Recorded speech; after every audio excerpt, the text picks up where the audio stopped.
트럼프가 재집권을 하면 리플레이션이 오고 그래서 금리가 급등한다라는 그런 시나리오랑 오히려 반대되는 것이죠. 두 번째는 재정 지출과 관련된 것입니다. 트럼프가 외치는 신도시 미래 첨단 도시를 건설하겠다는 것은 사실 재정도 굉장히 많이 투입이 되고 이외에도 전반적인 인프라 투자를 하겠다라고 외치고 있습니다. 그래서 이 재정을 갖다가 방만하게 쓰게 될 것이고 그로 인해서 만약에 적자가 일어나면 어떡할까라는 이제 걱정들이 있으신데요. 우리가 공화당 내부의 어떤 그 현재 상황을 좀 살펴보셔야 됩니다. 공화당은 우리가 티파티라고 하는 시민들이 중심이 되어서 작은 정부, 너무나 과격하게 재정 지출하고 개입을 하는 것을 방지하고자 하는 티파트라고 하는 시민단체의 운동이 먼저 형성이 되었고 그 운동이 바로 연결이 되어서 공화당 내부의 강경파들, 아주 초강경파들의 의견하고 같이 맞아떨어지게 됩니다. 그래서 티파티를 기반으로 한, 즉 시민운동 단체를 기반으로 한 초강경파들이 힘을 얻게 되고 이분들이 숫자는 상대적으로 열이입니다. 10명 정도밖에 안 되지만 이분들은 계속적으로 작은 정부를 갖다가 주장을 하고 있습니다. 즉 돈을 쓰는 것을 계속적으로 어느 정도 컨트롤 해야 된다. 과거에 작년도 재작년도까지만 보시더라도 예산안 합의에 있어서 굉장히 불협화음이 지속이 됐었는데 그때 공화당 내부에서 민주당의 예산 지출을 계속 컷하고 막았던 바로 그 존재들이 바로 이 공화당의 초강경파 의원들입니다. 근데 이 의원들 같은 경우는 만약에 트럼프가 재집권을 한다고 하더라도 여전히 작은 정부를 지향하고 있고 그들의 의견은 사실은 시민단체의 어떤 의견의 베이스를 깔고 있기 때문에 트럼프가 대통령이 된다고 해서 모든 재정지출, 지금까지 이야기한 재정지출을 과격하게 그렇게 풀 가능성이 없다. 이분들이 10명인데 무슨 효과를 발휘할까요? 라고 궁금증을 제시하신다면요. 이분들이 주축이 돼서 사실은 지난번에 이제 케빈 메카시 하원 의장까지도 의장직에서 박탈을 시킬 정도의 그런 강한 파워를 갖고 있는 분들이다. 그래서 그런 부분들을 생각한다면 재정 지출이 정책 방향 요즘에 발표되는 공언처럼 그렇게 일방적으로 풀리진 않을 것 같다라는 것이고요.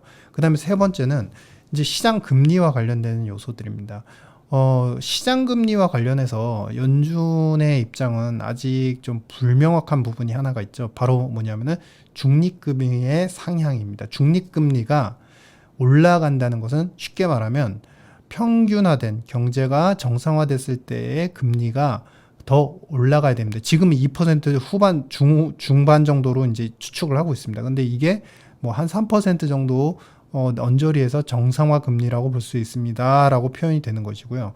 이 중립 금리가 만약에 2% 후반에서 3%까지 올라간다면 물가 역시도 2% 후반에서 3% 정도가 정상적인 물가입니다라고 표현을 할 수 있는 겁니다.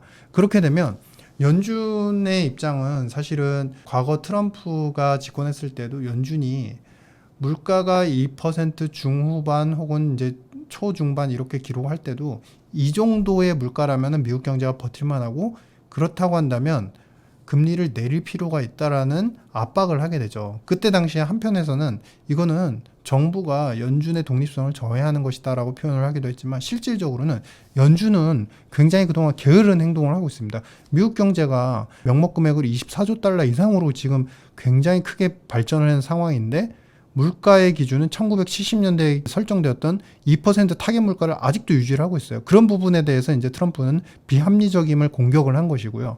그렇게 보면은 한편으로는 연준이 우리가 추정될 수 있는 중립금리를 아직 높여놓고 있지 않지만 만약에 트럼프가 재집권을 하게 되면 그 중립금리 상향에 대해서 굉장히 강한 논리와 그 스탠스로 반박을 하고 공격을 하게 될 겁니다. 그렇게 되면 연준에서도 물가 자체의 목표치에 대해서 좀 조정의 여지를 둘 가능성이 있고 그러면 물가가 뭐 3% 초 혹은 2% 후반 요 정도에서 머물기만 한다면은 연준도 금리를 어느 정도 내릴 수 있는 여건과 그 명분들이 강화가 되는 것이죠. 즉 이야기는 뭐냐면 미국 경제의 현재 입장에서는 경제의 발전 수준에 비해서 물가는 상대적인 물가로 봤을 때는 안정화되어 있기 때문에 트럼프는 오히려 금리 인하를 압박하면서 시장 금리를 떨어뜨리게 만들 가능성이 있다.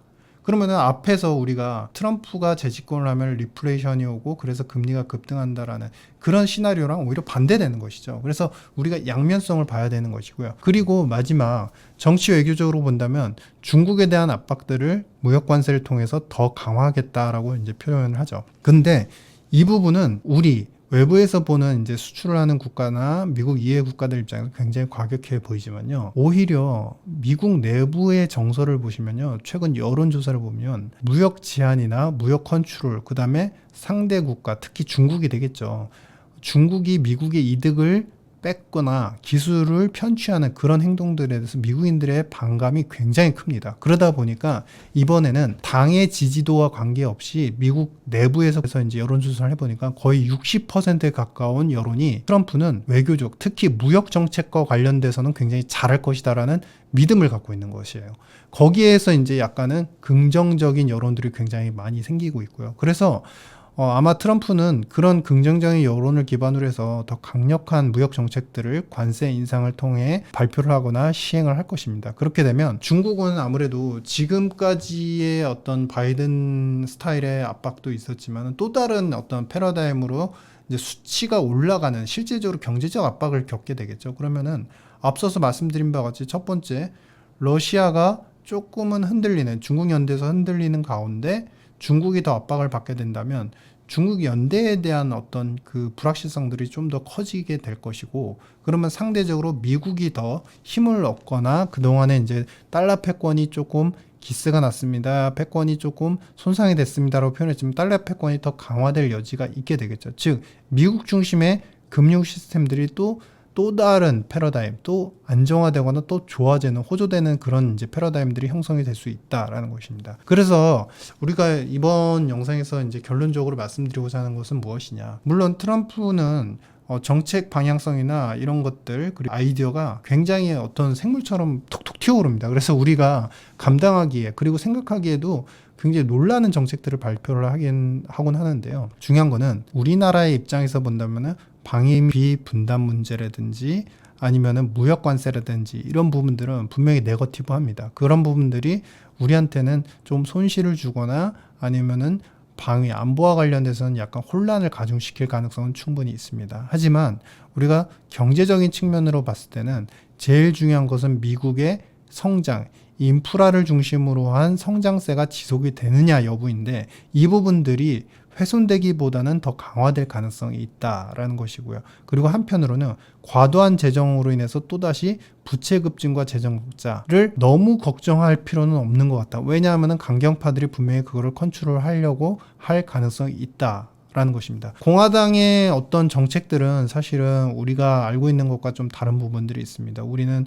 공화당은, 민주당은 신재생, 공화당은 신재생 반대 이렇게만 알고 계시지만 공화당도 균형적인 정책들을 취하고 있거든요. 예를 들면 과거에 태양광 관련된 정책을 최초에 가져온 정당은 바로 미국의 공화당이었습니다. 그만큼 미국 내부에서, 특히 공화당 내부에서도 트럼프 정책을 일방적으로 지원하지 않을 개연성이 있기 때문에 어느 정도 통제 가능하다.